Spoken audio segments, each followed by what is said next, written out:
En enero de 1959, en plena Unión Soviética, cuando el mundo estaba dividido en bloques y muchas cosas simplemente no se explicaban, un grupo de jóvenes decidió hacer algo que para ellos era completamente normal: una expedición de esquí en los montes Urales. No era aventura improvisada, era casi una prueba, una certificación de alto nivel que requería experiencia real en condiciones extremas.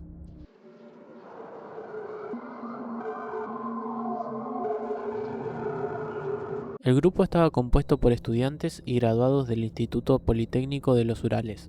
Eran personas acostumbradas al frío, al aislamiento, a depender unos de otros.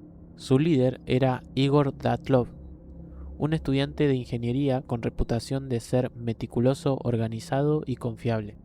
No era el tipo de persona que toma decisiones impulsivas en situaciones críticas. Entre los miembros estaba Zinaida Kolmogorova, fuerte, energética, alguien que levantaba el ánimo del grupo.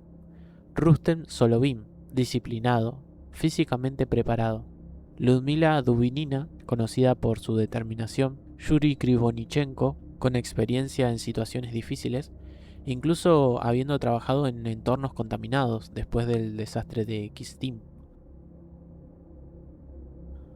Cada uno tenía un perfil distinto, pero todos compartían algo. Sabían lo que hacían. Eran 10 al inicio, pero uno de ellos, Yurin Yudin, empezó a sentirse mal antes de que el grupo se adelantara en la parte más dura de la travesía. Al tener dolor en las articulaciones y debido a su debilidad, decidió volver. Fue una decisión lógica y responsable. Y sin saber, fue una decisión que le salvó la vida.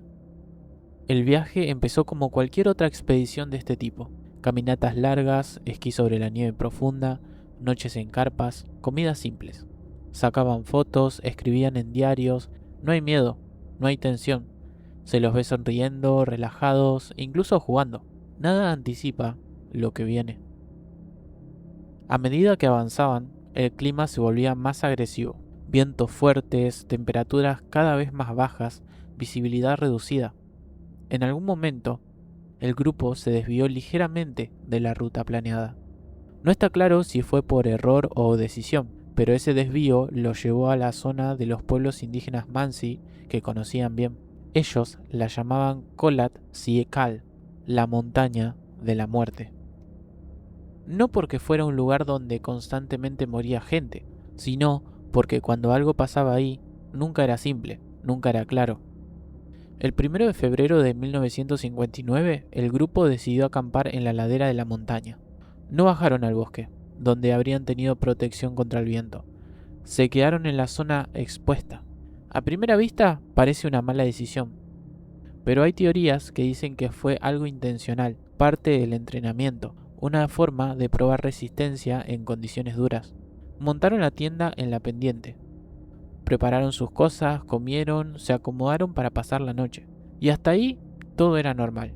Pero en algún momento de esa noche algo cambió.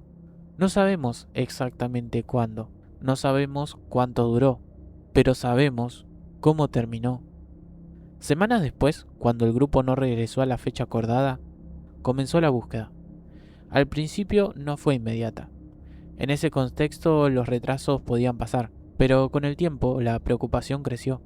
Equipos de rescates, voluntarios, incluso militares, empezaron a rastrear la zona. El 26 de febrero encontraron el campamento. La tienda estaba parcialmente cubierta por nieve. Parecía abandonada, pero cuando la examinaron más de cerca, encontraron algo que no tenía sentido. La tienda había sido cortada desde adentro. No abierta, no desmontada, cortada. Como si salir por la entrada normal no fuera una opción. Como si lo que sea que estaba pasando no permitiera perder el tiempo. Dentro de la tienda estaban sus pertenencias: botas, ropas de abrigo, equipo, todo lo necesario para sobrevivir. Pero ellos no estaban. Afuera, en la nieve, encontraron huellas. Huellas que descendían por la montaña alejándose del campamento. Algunos eran personas descalzas, otras en medias, y algunas con solo un zapato. Las huellas no indicaban una estampida caótica. No era pánico total, era algo más extraño, como una salida urgente, pero relativamente organizada. Eso es lo que desconcierta, porque si fuera miedo puro, esperarías caos total, pero esto parecía otra cosa. Siguiendo esas huellas, los rescatistas llegaron a un bosque cercano.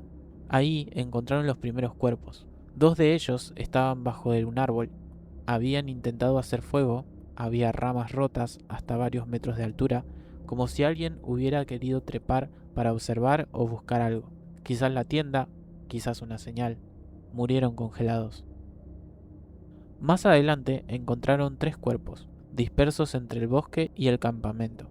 Uno de ellos, Igor Dyatlov, parecía haber intentado regresar a la tienda, como si en algún momento hubiera decidido que volver era mejor que quedarse donde estaba. No llegó. Los otros, en posiciones que sugerían agotamiento extremo, caídas progresivas, intentos de avanzar que se fueron apagando, pero lo más extraño todavía no había aparecido. Meses después, cuando la nieve comenzó a derretirse, encontraron los últimos 4 cuerpos, en una zona más profunda, cerca de un barranco. Y ahí el caso cambia completamente. Algunos de esos cuerpos tenían lesiones severas, fracturas en las costillas, daños en el cráneo, lesiones comparables a las de un accidente de auto, pero sin heridas externas visibles, como si la fuerza hubiera actuado desde dentro, como si hubieran sido sometidos a una presión extrema, sin un impacto directo. Una de las víctimas, Ludmila Dubinina, no tenía lengua, tampoco ojos. Otro de los cuerpos presentaban ausencia de los globos oculares. Durante años, esto alimentó teorías de todo tipo. Algunas explicaciones posteriores sugieren que la descomposición y los animales pudieron haber causado eso, y es posible, pero en el contexto del resto del caso sigue siendo inquietante. Hay otro detalle más. En algunas prendas se detectaron rastros de radiación. No una cantidad absurda, pero suficiente como para ser registrada. Suficiente como para hacer que la pregunta sea inevitable. ¿Qué pasó ahí? La investigación oficial no dio una respuesta clara. Después de analizar la escena de los cuerpos, las condiciones, el caso se cerró con una conclusión vaga. Una fuerza natural desconocida. Nada más. No dijeron qué fuerza, no explicaron cómo, no resolvieron las contradicciones. Con el tiempo aparecieron teorías. La más aceptada hoy es la avalancha. Una placa de nieve que se deslizó parcialmente, generando una amenaza inmediata. Eso explicaría por qué cortaron la tienda desde dentro, por qué salieron rápido. Pero hay problemas. Las huellas no coinciden con una avalancha típica. La tienda no estaba completamente destruida y algunas de las lesiones no encajan del todo. Otra teoría habla de infrasonido, vibraciones de baja frecuencia generadas por el viento que pueden causar ansiedad extrema, desorientación e incluso pánico irracional. Eso podía explicar por qué salieron sin pensar, pero no explica las heridas. También están las teorías de experimentos militares, pruebas concretas, explosiones de armas, la radiación junto con reportes de luces en el cielo en flechas cercanas alimentan esa idea, pero nunca se confirmó nada. Y ahí está el problema. No es que no haya explicaciones, es que ninguna explica todo. Y eso deja algo incómodo, porque entonces tenés que aceptar esto. 9 personas con experiencias, con entrenamiento, con capacidad de tomar decisiones bajo presión, hicieron algo que no tiene sentido completo. Salieron de su refugio en medio de la noche, sin abrigo, sin preparación, bajaron una montaña helada, se separaron, intentaron sobrevivir y murieron sin que sepamos exactamente por qué, sin dudar lo suficiente como para vestirse, como si algo hiciera que quedarse fuera peor que enfrentarse a la muerte afuera. Y eso es lo único que nunca se pudo explicar.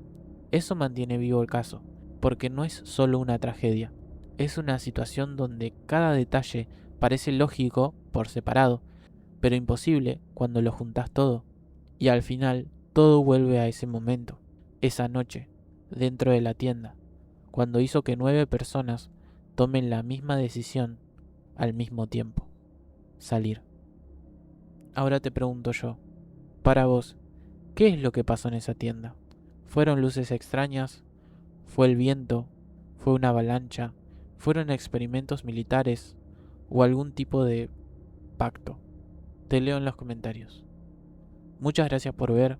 Si es la primera vez que estás en el canal, te invito a suscribirte, a activar la campanita y comentar cuáles son tus teorías. Nos vemos en el próximo video.